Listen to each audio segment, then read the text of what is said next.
Hello students. आज हम thermodynamics की जो फर्स्ट यूनिट है basic concept and gas laws के सिंपल न्यूमेरिकल प्रॉब्लम के बारे में स्टडी करेंगे। तो सबसे पहले हमें जब भी न्यूमेरिकल प्रॉब्लम सॉल्व करनी है तो हमें क्या क्या चीज़ ध्यान में रखनी चाहिए। तो सबसे पहले तो जो गिवन यूनिट है तो हमें क्या क्या प्रॉपर्टीज दे रखी है। वो जो फर्स्ट यूनिट अपना जो बेसिक कंसेप्ट है उसके अंतर्गत तीन टाइप के जो सिस्टम है, ओपन, क्लोज और आइसोलेटेड सिस्टम। एनर्जी है, internal energy, potential energy, kinetic energy, heat, work, specific heat, enthalpy और Boyle's law, Charles law, Joule's law. फिर उसके बाद characteristics, gas equation, gas constant, universal gas constant, specific heats. तो इन्हीं में से कभी कोई न्यूमेरिकल प्रॉब्लम आए तो वो हमें सोल्व करनी है। तो न्यूमेरिकल प्रॉब्लम जब भी हम थर्मोडायनेमिक्स की बात करें तो उसमें जो सिस्टम की जो प्रॉपर्टीज़ है, mainly pressure, volume, temperature, internal energy, work, heat, इन्हीं के बारे में हमें स्टडी करनी होती है। तो सबसे बेसिक अगर प्रॉपर्टीज़ की बात करें तो हमें किसी भी सिस्टम का आयतन क्या है, तो आयतन की जो यूनिट क्या है, तो यूनिट कन्वर्जन हमें आना चाहिए। मीटर क्यूब में है या सेंटीमीटर क्यूब में है, तो जनरली मीटर क्यूब में ही प्रॉब्लम होती है या सेंटीमीटर क्यूब में, तो उसको हमें कन्वर्ट करना आना चाहिए। उसके अलावा जो प्रेशर है, प्रेशर किस यूनिट में दिया हुआ है। प्रेशर जनरली या तो पास्कल में दिया हुआ है या न्यूटन पर मीटर स्क्वायर, उसी को हम पास्कल बोलते हैं। और इसके अलावा जो प्रेशर है, तो प्रेशर बैरोमेट्रिक प्रेशर जो कि वायुमंडल का दाब नापता है, तो जब भी बैरोमेट्रिक प्रेशर की बात होती है तो वह आसपास के एटमॉस्फेयर का प्रेशर बताते हैं। और एक पास्कल के बारे में हम जानते हैं कि अगर प्रेशर है तो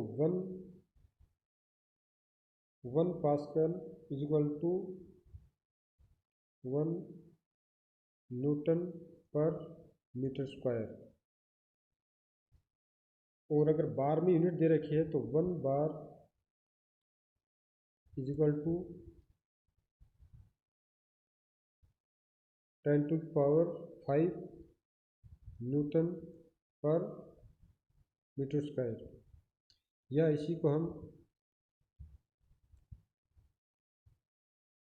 10⁵ पास्कल भी बोल सकते हैं। अगर इसको किलो पास्कल में लिखना है तो जब भी किसी यूनिट को किलो में चेंज करना हो तो उसको हम डिवाइड करते हैं 1000 से।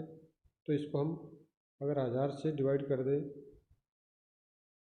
तो अगर किलो पास्कल की बात है तो ये आ जाएगा 100 किलो पास्कल।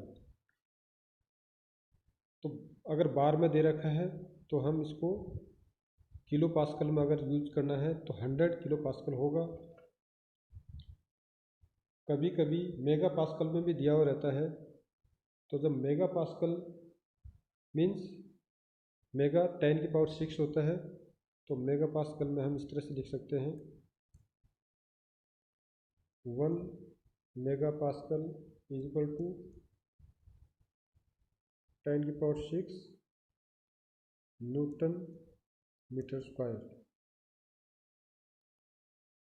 दूसरा जनरली जो एटमॉस्फेरिक प्रेशर होता है, वायुमंडलीय दाब, तो वायुमंडलीय जो दाब होता है उसको हम जनरली 1 एटमॉस्फेयर जो बैरोमेट्रिक होता है, तो बैरोमेट्रिक में जो पारे की जो हाइट होती है उस हाइट के साथ से जब नापते हैं तो नॉर्मल जो सी लेवल पर वायुमंडलीय दाब होता है वो होता है 760 mm हाइड्रेजियम या पारा। अब इसकी जगह अगर हम पानी लें तो पानी के लिए ये 10.3 मीटर, किसके लिए, वाटर के लिए। तो हमें अगर पानी, अगर इसकी हाइड्रोजन की जगह पानी यूज़ करें तो उसके लिए बैरोमीटर की जो ट्यूब है उसकी हाइट हमें 10.3 मीटर है, तो इस अप्रोक्सीमेट 11 मीटर लेनी पड़ेगी। इतना बड़ा बैरोमीटर नहीं बना सकते। तो एक क्वेश्चन अपना ये भी हो सकता है कि हम बैरोमीटर में पारा ही क्यों यूज़ करते हैं, पारा हेवी होता है और उसको हम आसानी से कहीं पर भी ले जा सकते हैं, इसका ट्रांसपोर्ट आसानी से हो सकता है। तो इसलिए हेवी होने की वजह से में उसका जो ट्यूब है, ट्यूब 760 mm या 76 सेंटीमीटर या उससे थोड़ी बड़ी हम ले सकते हैं, 80 सेंटीमीटर के आसपास, मतलब 1 मीटर से कम चल सकता है। लेकिन अगर पानी लें तो 11 मीटर के आसपास, इसलिए हम पारे का यूज़ करते हैं। हाँ, तो यहाँ बात जो चल रही थी ये, तो जब भी बैरोमीटर जो 760 mm शो कर रहा है तो उसको हम एक वायुमंडलीय दाब कहते हैं। और ये कम भी हो सकता है, ये किस पे डिपेंड करेगा, ये एटमॉस्फेयर की जो एयर की डेंसिटी उस पर, जो जो हम हाइट पे जाते हैं तो ये जो पारे की जो रीडिंग है, जो बैरोमीट्रिक रीडिंग है 760 से कम होती जाएगी। तो पहाड़ों पर प्रेशर कम होता है तो वहाँ पर जो ये हाइट है पारे की ये भी कम हो जाएगी, तो उसको हम कन्वर्ट कर सकते हैं। लेकिन जब भी कन्वर्ट करेंगे तो 1 एटमॉस्फेयर हम 760 को ही मानेंगे। अगर उससे कम में दिया है तो उसको हम एटमॉस्फेयर में चेंज कर सकते हैं। दूसरा, हम एटमॉस्फेयर को बार में चेंज कर सकते हैं। ये सबसे ज़्यादा ध्यान रखने वाला पॉइंट ये यहाँ पर ये है कि 1 एटमॉस्फेयर और बार में हम पारे और पानी का रिलेशन देख लिया कि आप बैरोमेट्रिक में अगर पानी लेते हैं तो 10.3 मीटर और अगर पारा लेते हैं तो 760 mm। लेकिन 1 एटमॉस्फेयर में कितने बार होता है, तो इसकी value 1 atmosphere is equal to 1.01325 bar. या इसको अगर बार को अगर पास्कल में लिखें तो एक बार बराबर, हमने पिछले स्टडी की वो क्या होता है, 10⁵ न्यूटन पर मीटर स्क्वायर। और अगर किलो न्यूटन में लें, kilo Newton per metre square या किलो पास्कल, तो इसको हम लिख सकते हैं 101.32 किलो पास्कल। तो ये हमारे न्यूमेरिकल में कई जगह काम आएगा। तो इसकी डायरेक्ट वैल्यू हम लिख सकते हैं कि एटमॉस्फेयर में किलो पास्कल में अगर लेना है तो इसकी वैल्यू होती है 101.325 किलो पास्कल। तो यह एक क्वेश्चन यह आता है कि 1 एटमॉस्फेयर यूनिट और बार, इन दोनों में से कौन सी बड़ी यूनिट है। तो बड़ी यूनिट यहाँ पर 1 एटमॉस्फेयर है, ये क्वेश्चन ऑब्जेक्टिव में आ सकता है।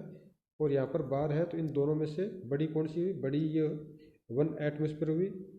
हाँ, कई बार ये आ जाता है कि एक बार को एटमॉस्फेयर में चेंज करना है, तो जब भी बार को एटमॉस्फेयर में चेंज करना है तो बार को यहाँ रख लीजिए और ये 1/1.01325 से अगर डिवाइड कर देते हैं एटमॉस्फेयर को तो वो बार के अंदर कन्वर्ट हो जाएगी।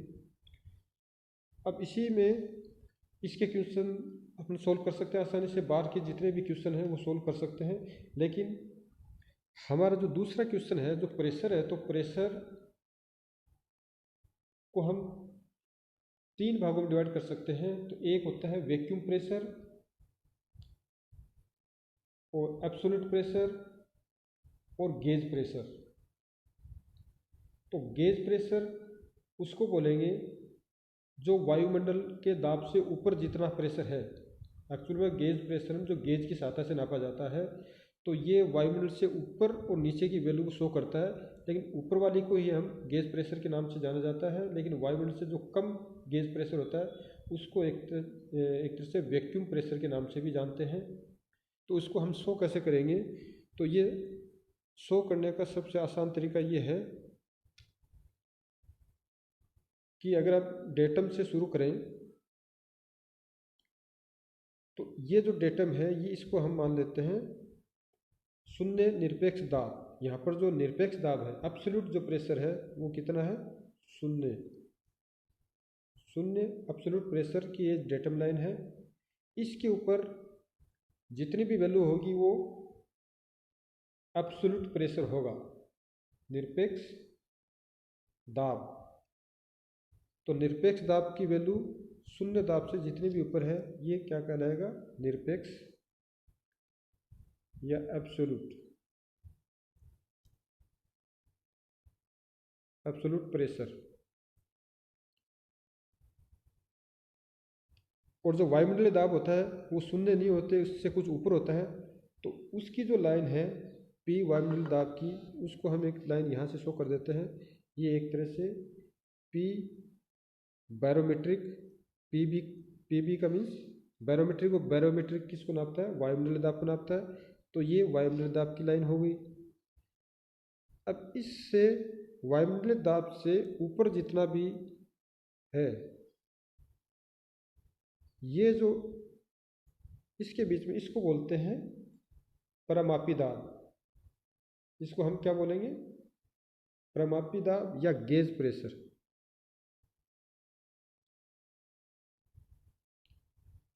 और अगर जो नीचे है उसको हम लिखेंगे वैक्यूम प्रेशर। ये जो वैल्यू है यहाँ से लेकर यहाँ तक, तो ये हो जाएगी वैक्यूम प्रेशर, या सिंपली हम वैक्यूम बोल देते हैं। अब जो एब्सोल्यूट प्रेशर अपने को निकालना है, तो एब्सोल्यूट प्रेशर का निकालने का सबसे आसान तरीका, जैसे इसको जो वैक्यूम प्रेशर है इसको शॉर्ट में पी वी, और गेज प्रेशर को हम शॉर्ट में लिख देंगे पी जी। तो जब भी हमें एब्सोल्यूट प्रेशर निकालना है तो जीरो से कितना ऊपर है वो उसका एब्सोल्यूट प्रेशर है। अगर वैक्यूम इस लाइन की बात करें हम, तो इस लाइन की बात करें तो ये जीरो से इतना ऊपर है, तो ये इसका क्या हो जाएगा? Absolute pressure. तो इसका निकालना क्या तरीका है? इसका ये है कि पी बी, जो पी बी की लाइन है, इसमें से जो वैक्यूम की लाइन है इसको हम अगर घटा देंगे तो वो हमारे पास आ जाएगा एब्सोल्यूट प्रेशर ऑफ वैक्यूम। तो यहाँ पर हो जाएगा P B minus P V. दूसरा, हम गेज प्रेशर की बात करें तो गेज प्रेशर का एब्सोल्यूट प्रेशर कितना होगा? तो यहाँ पर ये है गेज प्रेशर। तो गेज प्रेशर यहाँ से लेकर यहाँ तक, तो इसमें यहाँ तक तो हो गया पी बी, और इसके ऊपर का हो गया पी जी। तो इसका जो एब्सोल्यूट प्रेशर है वो क्या हो जाएगा? इसको हम यहाँ लिख सकते हैं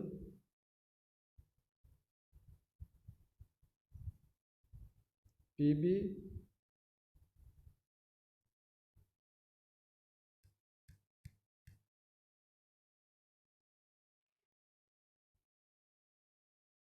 P B plus P G. तो ये तीनों तरह के प्रेशर को हम आसानी से निकाल सकते हैं। तो ये हमें अच्छी तरह से याद रहना चाहिए कि प्रेशर किस में दिया हुआ है, एब्सोल्यूट दिया हुआ है, गेज प्रेशर दिया हुआ है, ये वैक्यूम प्रेशर दिया हुआ है। यहीं पर गलती होने की संभावना रहती है। तो इसको हम आसानी से इसका न्यूमेरिकल भी आसानी से निकाल सकते हैं। चलो हम एक न्यूमेरिकल करते हैं इसी प्रेशर का, कि एक जो बैरोमीटर है उसमें जो पारे की रीडिंग है वो दे रखी है 720 mm।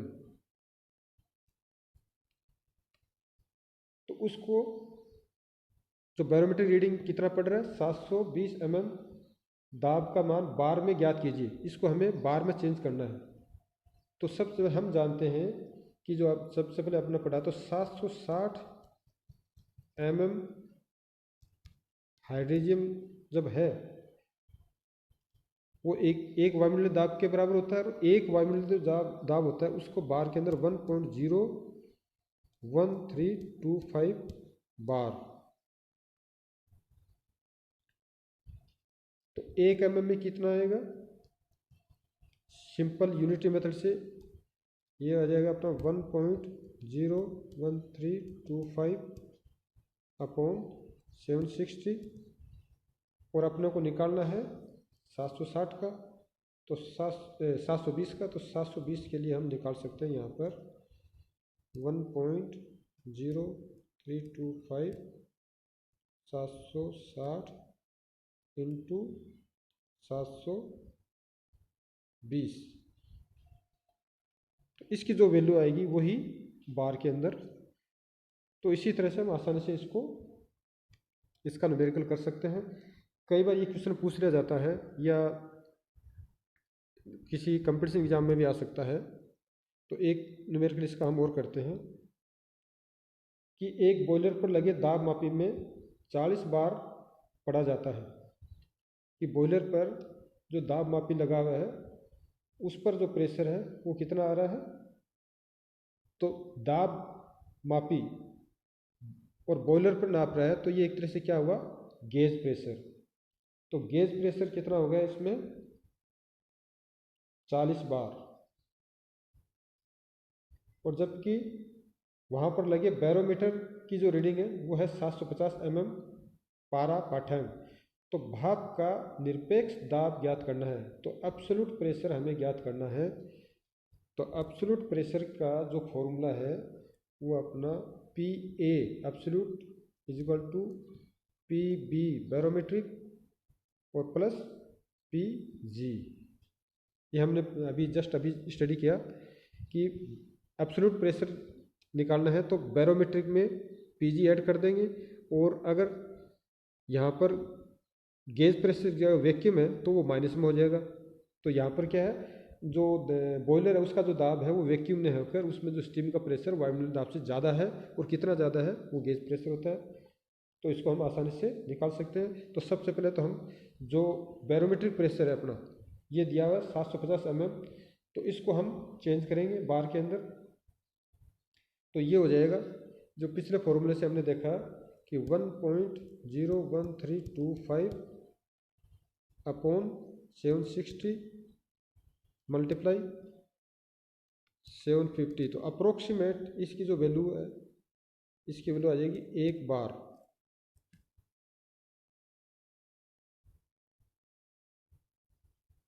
तो PB की वैल्यू अपने पास आ गई 1 बार, और गेज प्रेशर दे रखा है 40 बार। तो PA कितना आ जाएगा अपना? PA is equal to 1 + 40 is equal to 41 bar अपना एब्सोल्यूट प्रेशर हो जाएगा।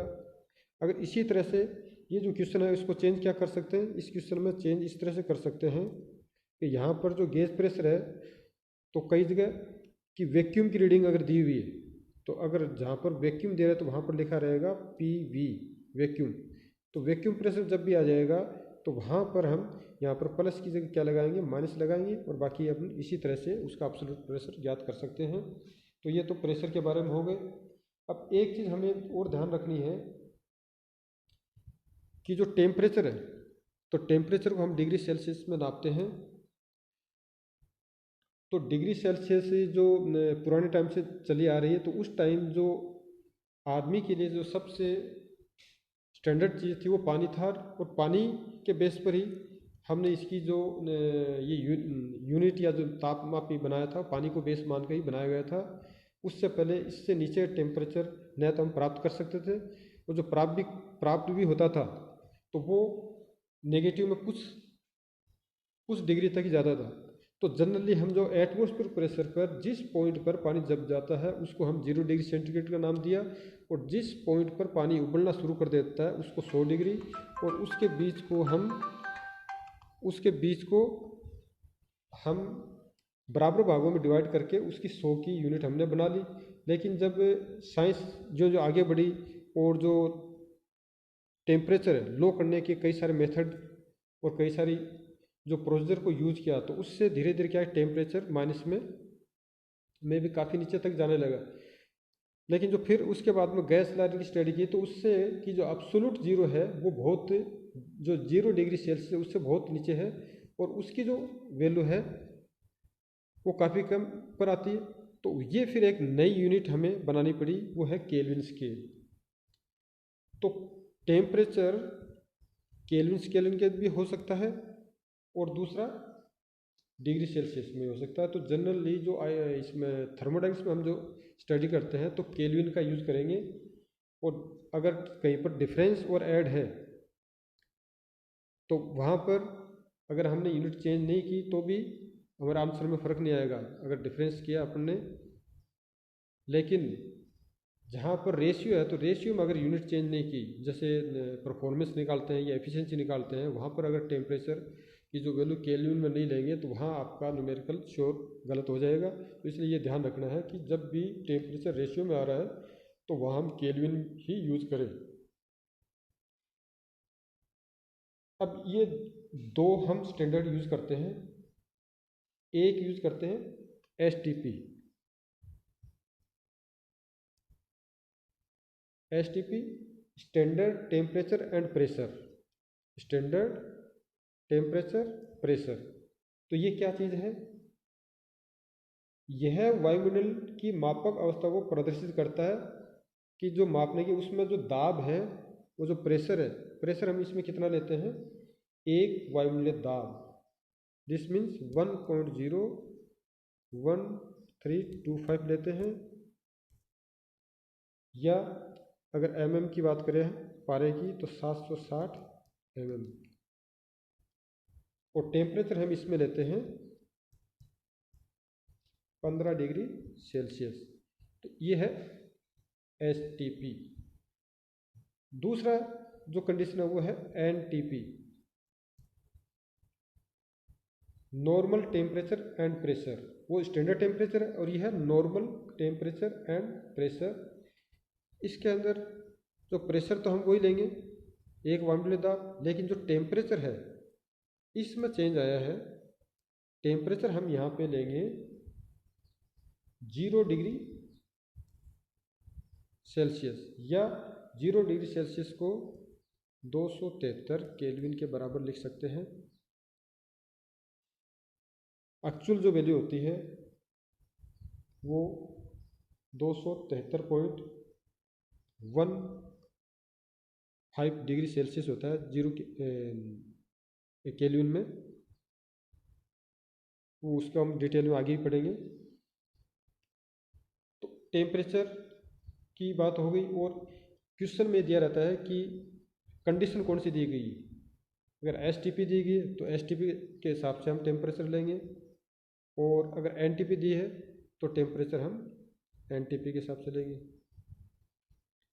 आयतन का हम पहले से ही जानते हैं कि आयतन जो होता है वो मीटर क्यूब में लेते हैं, और कई बार स्पेसिफिक आयतन या जो विशिष्ट आयतन, तो विशिष्ट वर्ड या स्पेसिफिक वर्ड जहाँ भी जुड़ जाए तो वो एक तरह से यूनिट मास के लिए होता है। तो जब भी आयतन को हम अगर यूनिट मास में कन्वर्ट कर देंगे तो वो स्पेसिफिक आयतन कहलाएगा, या विशिष्ट आयतन या स्पेसिफिक वॉल्यूम कहलाएगा। तो इसका जो फॉर्मूला है उसको हम आसानी से निकाल सकते हैं कि जो विशिष्ट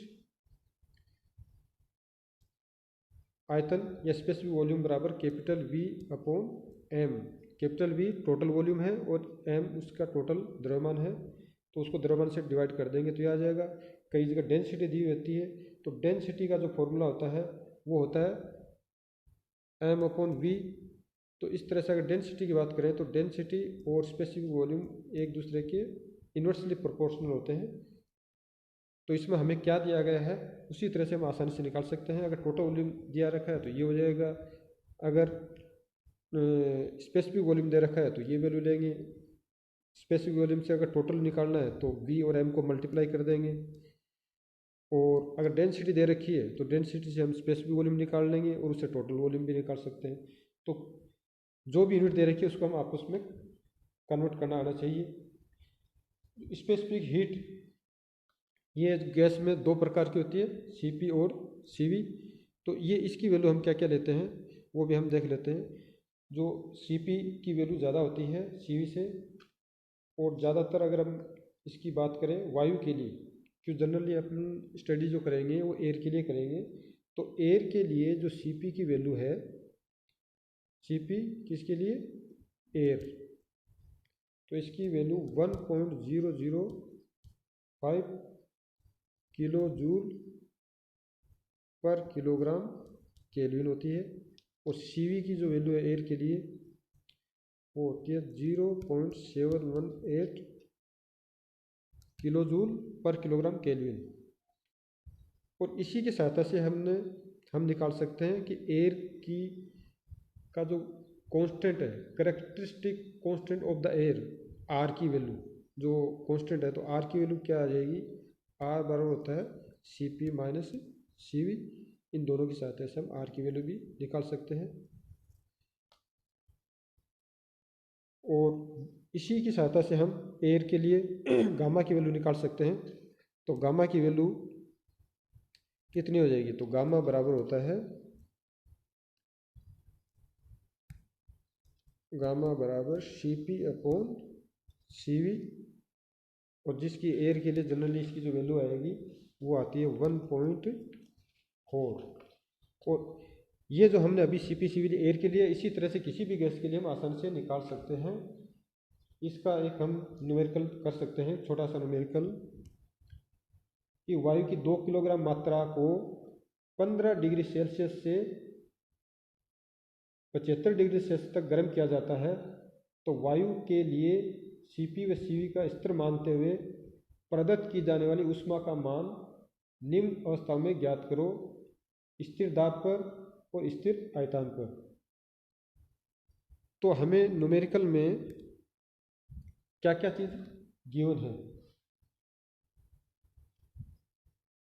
m की वैल्यू गिवन है कि पानी की मात्रा कितनी है, 2 किलोग्राम, और जो टेम्परेचर हम कितना बढ़ा रहे हैं, टेम्परेचर बढ़ाया हमने, टेम्परेचर में डिफरेंस जो बढ़ाया वो कितना है, वो 75 minus 15 is equal to 60 degree Celsius. ये अपना गया डेल टी। अब हमें जो ऊष्मा निकालनी है वो एक तो कांस्टेंट प्रेशर पे निकालनी है और दूसरा कांस्टेंट वॉल्यूम पे। तो कांस्टेंट प्रेशर पे ऊष्मा का जो फॉर्मूला है, दी गई ऊष्मा, उसका फॉर्मूला हो जाएगा mCp डेल टी। m 2 दिया है, Cp की वैल्यू अभी हमने देखी, उसकी वैल्यू होती है 1.005, और जो टेम्परेचर डिफरेंस है कितना बढ़ाया, 15 से 75, तो डिफरेंस कितना है, 60। तो जो दी गई ऊष्मा है इसकी वैल्यू आ जाएगी 120.6 किलो जूल।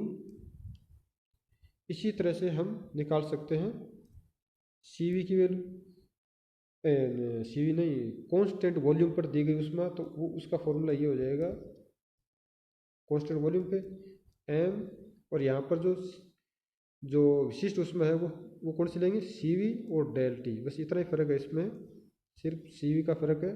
तो वो इसी का 2 इंटू Cv की वैल्यू 0.781 मल्टीप्लाई 60 जो टेम्परेचर डिफरेंस, तो इसकी वैल्यू आ जाएगी 86.172 किलो जूल।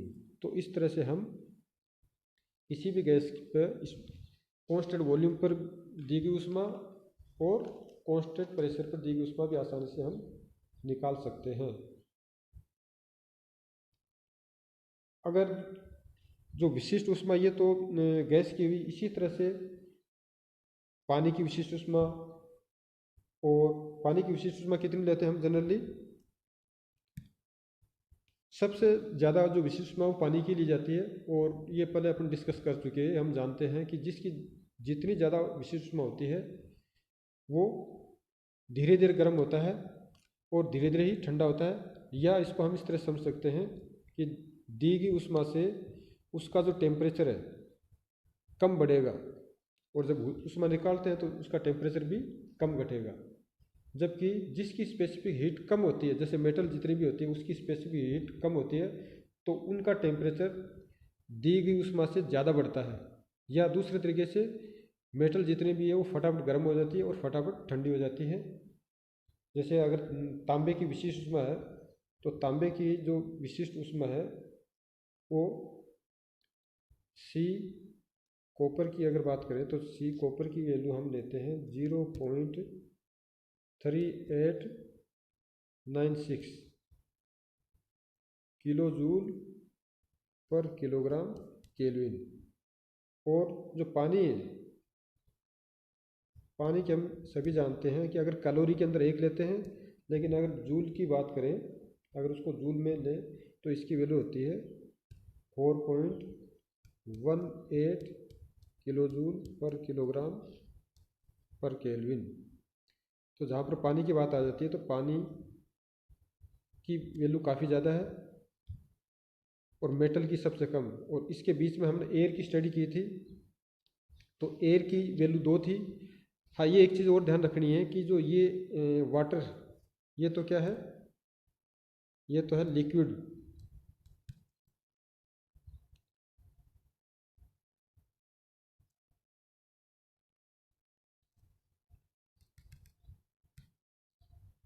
एक तो लिक्विड,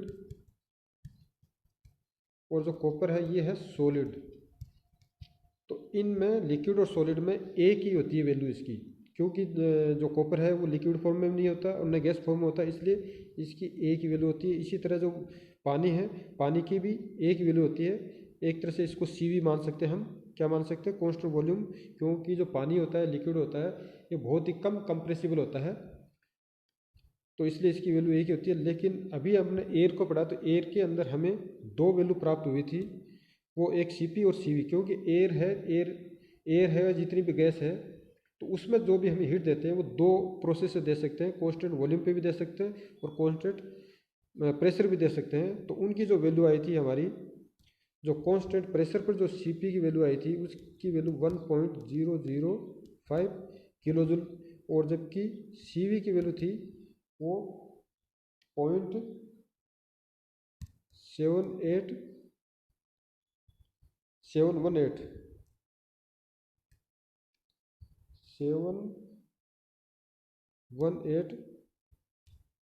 181। तो यहाँ हम देख सकते हैं कि सबसे कम जो स्पेसिफिक हीट होती है वो मेटल्स की होती है, जैसे कॉपर की। एयर और गैस की, उसके बाद में ये एयर की, ये दोनों वैल्यू इससे ज़्यादा है। उसके बाद में पानी की, तो पानी की सब ज़्यादा होती है। और पानी की यही खास बात होती है कि पानी धीरे धीरे गर्म होता है और धीरे धीरे ही ठंडा होता है।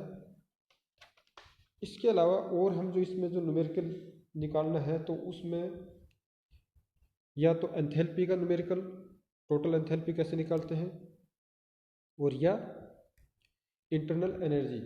तो इंटरनल एनर्जी का जो फॉर्मूला है du, कितनी बड़ी या घटी, उसका फॉर्मूला mCv डेल टी, इस फॉर्मूले से निकालेंगे हम। और जहाँ एंथैल्पी की बात आए तो वहाँ पर mCp डेल टी का फॉर्मूला लगाएंगे। और इसके अलावा जो काइनेटिक एनर्जी है, तो काइनेटिक एनर्जी का फॉर्मूला 1/2 mv²। और जो पोटेंशियल एनर्जी है, इसका जो फॉर्मूला आता है वो mgh, इसकी सहायता से हम आसानी से निकाल लेंगे कार्य। और एक एनर्जी हमने जो आगे पढ़ेंगे, जो फर्स्ट लॉ है थर्मोडायनामिक्स का, कि एनर्जी को एक फॉर्म से दूसरे फॉर्म में चेंज कर सकते हैं। न तो इसको क्रिएट कर सकते हैं, न ही इसको डिस्ट्रॉय कर सकते हैं। एक फॉर्म से दूसरे फॉर्म में हम इसको चेंज कर सकते हैं, और वही कार्य होता है अगर उसके पहली फॉर्म से दूसरी फॉर्म में कुछ उसका कार्य में कन्वर्ट हो जाएगा, कुछ हीट के अंदर हो जाएगा। और हीट देंगे तो हीट कार्य भी कर सकती है और उसकी आंतरिक ऊर्जा भी बढ़ा सकती है।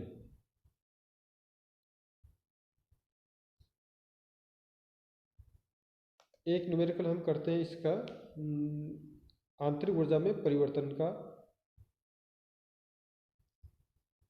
किसी गैस की कुल मात्रा को 10 डिग्री सेल्सियस से 110 डिग्री सेल्सियस तक गर्म किया जाता है। इसमें 800 किलोजूल ऊष्मा स्थिर दाब पर प्रदान की जाती है। तो आंतरिक ऊर्जा में परिवर्तन ज्ञात करो। तो यहाँ पर हमें क्या क्या वैल्यू दे रखी है कि एक तो गैस का जो टेम्परेचर है T1 बराबर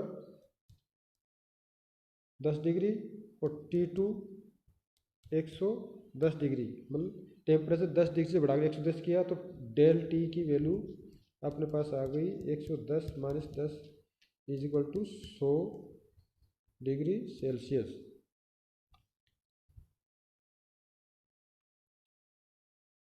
और क्या निकालना हमें, और जो Cp की वैल्यू दे रखी है, तो Cp की जो वैल्यू दे रखी है वो 1.005। ये किसके लिए, हवा के आसपास ये कोई भी गैस है तो हवा या गैस हो। तो आंतरिक ऊर्जा में जो परिवर्तन है तो वो हमें निकालना है कि इसमें 800 किलोजूल ऊष्मा स्थिर दाब पर प्रदान की जाती है। किस पे, और ऊष्मा कितनी दी 800। तो सबसे पहले तो हम इसकी सहायता से दी गई मात्रा निकालेंगे। तो ये जो क्वेश्चन है ये क्वेश्चन अच्छा क्वेश्चन है कि इस क्वेश्चन में पहले तो हमें कि जो मात्रा कितनी है वो निकालेंगे और उस मात्रा को यूज करके आंतरिक ऊर्जा में कितना परिवर्तन है वो निकालेंगे। तो दी गई ऊष्मा का फॉर्मूला है स्टेज 1 से 2 तक दी गई ऊष्मा mCp और डेल टी। तो हमें m नहीं दिया हुआ है लेकिन ये ऊष्मा दी हुई है कितनी 800 किलोजूल।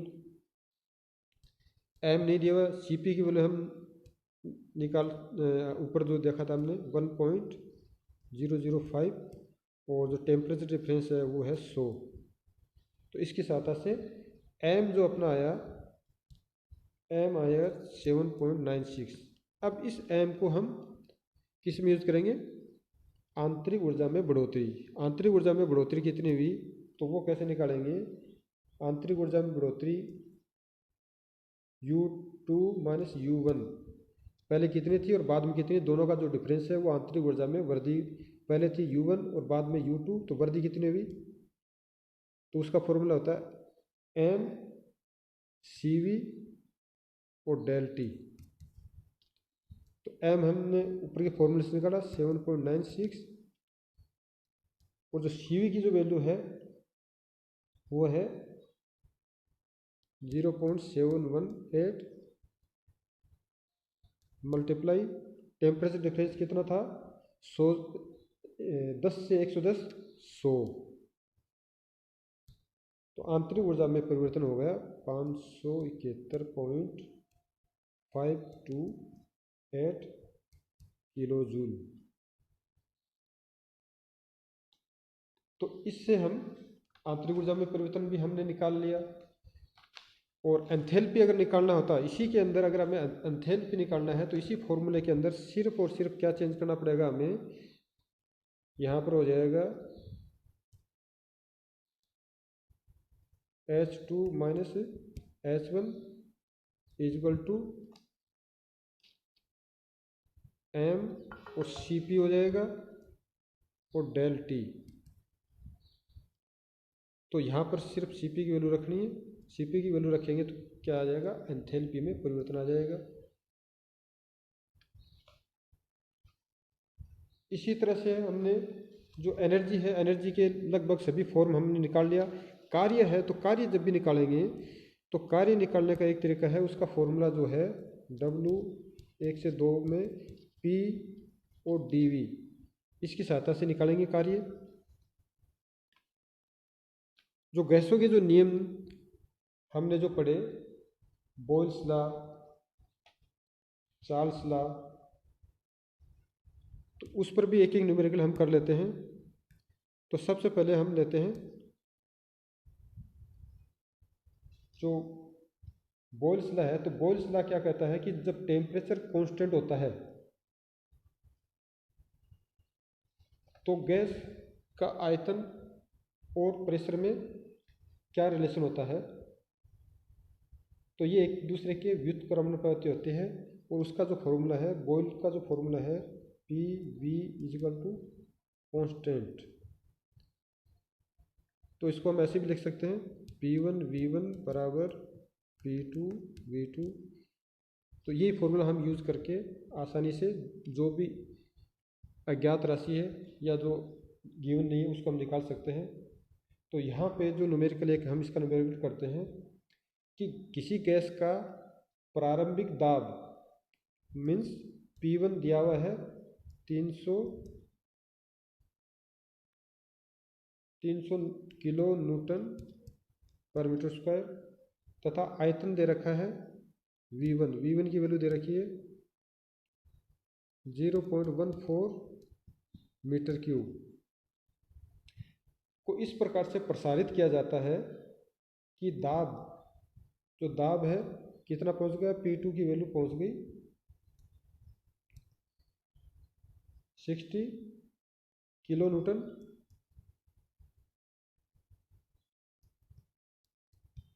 पर मीटर स्क्वायर हो जाए।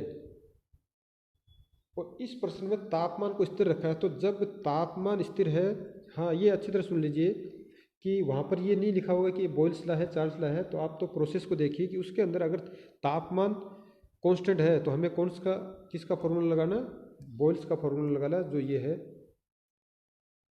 तो अब इस फॉर्मूले की सहायता से हमें 3 राशि दी हुई है और चौथी राशि हम आसानी से निकाल सकते हैं। तो हमें दे रखा है P1 दे रखा है, V1 दे रखा है और P2 दे रखा है और हमें ये जो V2 की वैल्यू हमें निकालनी है। तो V2 बराबर हो जाएगा V2 P1 V1 upon P2 और यहाँ पर वैल्यू पुट कर देंगे, वैल्यू हो जाएगी अपनी 300.14 अपॉन 60। तो यहाँ पर जो वॉल्यूम है वॉल्यूम आ जाएगा 0.7 मीटर क्यूब।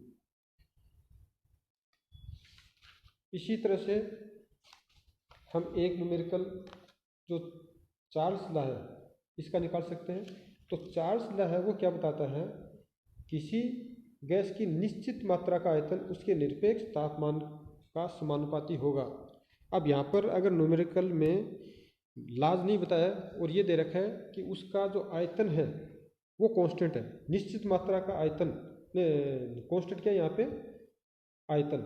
किसी गैस की निश्चित मात्रा का आयतन उसके निरपेक्ष तापमान का समानुपाती होता है। तो यहाँ पर आयतन कांस्टेंट नहीं होके दाब है। जब भी P बराबर कांस्टेंट हो तो वो होगा चार्ल्स का नियम और T बराबर कांस्टेंट हो तो वो होगा बोयल्स लॉ। तो यहाँ पर हमें चार्ल्स का नियम दिया है कि जब भी प्रेशर कांस्टेंट दिया हुआ हो तो हमें फॉर्मूला कौन सा लगाना है,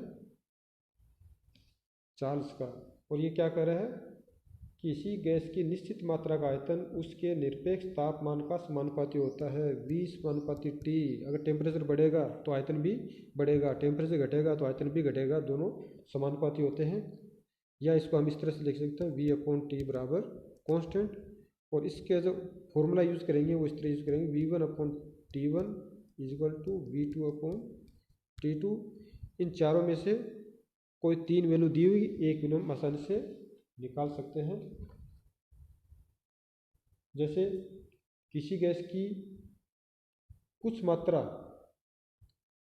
जिसका प्रारंभिक तापमान व आयतन दिया हुआ है को ठंडा किया जाता है ताकि आयतन केवल 0.2 मीटर क्यूब रह जाए और शीतन के दौरान दाब स्थिर रहता है। तो अब यहाँ पर नाम नहीं दिया कि चार्ल्स का नियम लगाना है, यहाँ पर ये दे दिया कि दाब स्थिर है, तो दाब स्थिर है तो हम किसका नियम लगाएंगे, चार्ल्स का। तो चार्ल्स का नियम होता है V1/T1 बराबर V2/T2। तो जो वैल्यू हमें दी हुई है, हाँ यहाँ ये ध्यान देना है कि जो टेम्परेचर है वो डिग्री सेल्सियस में दिया है, तो उसको हम केल्विन में चेंज करेंगे। तो T1 बराबर T1 अगर डिग्री सेल्सियस प्लस 273, तो इक्वल टू क्या आ जाएगा, 303 हमें दिया हुआ है डिग्री सेल्सियस में, प्लस 273 इक्वल टू 576 टेम्परेचर ये लेंगे। और वॉल्यूम V1 दिया हुआ है 0.4 मीटर क्यूब, और V2 की वैल्यू दे रखी है 0.2 मीटर क्यूब। अब हमें जो निकालना है वो निकालना है T2 की वैल्यू।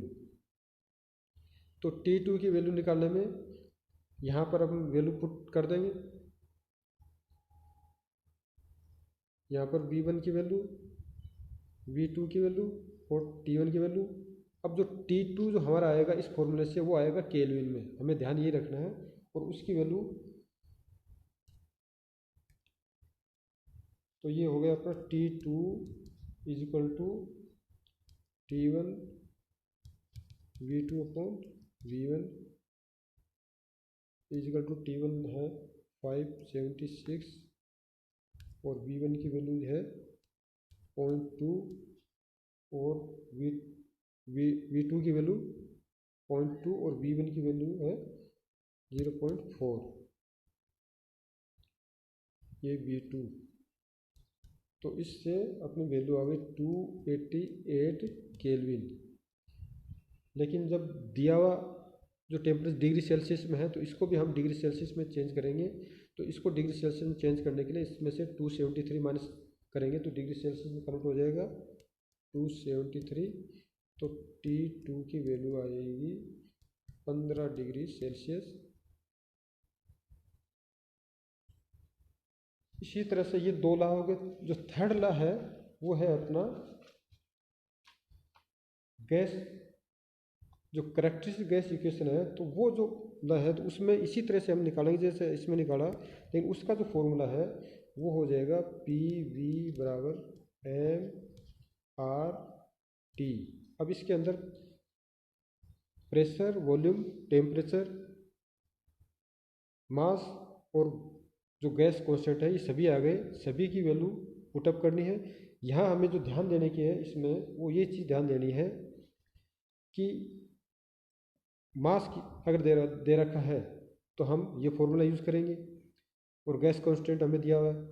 कई बार मोल दिया हुआ होता है, तो मोल जब भी निकालेंगे तो मोल निकालने का तरीका ये है N बराबर कि टोटल द्रव्यमान के अंदर उस गैस का मोलिकुलर वेट से डिवाइड कर देंगे तो नंबर ऑफ मोल्स आ जाएंगे, और फिर हम नंबर ऑफ मोल्स के हिसाब से वो फॉर्मूला अप्लाई कर देंगे। दूसरा इसमें जो एक चीज़ और देखने की है, एक होता है यूनिवर्सल गैस कांस्टेंट। तो यूनिवर्सल गैस कांस्टेंट जिसको हम लिखते हैं G से, और G की वैल्यू जो होती है वो 8.313 के आसपास होती है। तो ये जो वैल्यू है ये किलो जूल पर किलोग्राम पर मोल केल्विन पर किलोग्राम मोल, यहाँ पर ये किस में दिया है, किलोग्राम मोल के अंदर दे रखा है। और अगर हमें गैस का कांस्टेंट निकालना है तो इसका सबसे आसान तरीका ये है, किसी भी गैस का अगर हमें कैरेक्टरिस्टिक गैस कांस्टेंट निकालना हो तो इसका आसान तरीका ये है कि जो G की वैल्यू है यूनिवर्सल गैस कांस्टेंट, यूनिवर्सल इसलिए है कि इसकी वैल्यू चेंज नहीं होती, सभी गैस एयर सब के लिए एक ही रहती है, कोई वैल्यू चेंज नहीं होती, इसलिए इसका नाम यूनिवर्सल है। लेकिन इंडिविजुअल गैस का जो गैस कांस्टेंट होता है उसकी वैल्यू चेंज होती है उसके अकॉर्डिंग टू मोलिकुलर वेट। तो मोलिकुलर वेट से अगर डिवाइड कर देंगे तो उस पर्टिकुलर गैस या एयर का कैरेक्टरिस्टिक गैस कांस्टेंट या गैस कांस्टेंट की वैल्यू आ जाएगी। तो यही चीज़ इसमें ध्यान देने की है। तो वहाँ पर अगर हम इसको डिवाइड कर देंगे m से तो वो उसकी वैल्यू आ जाएगी R। बस ये हमें ध्यान रखना है। तो इस तरह से हम इस यूनिट के सभी न्यूमेरिकल अटेम्प्ट कर सकते हैं। आज के लिए इतना ही। थैंक यू, धन्यवाद।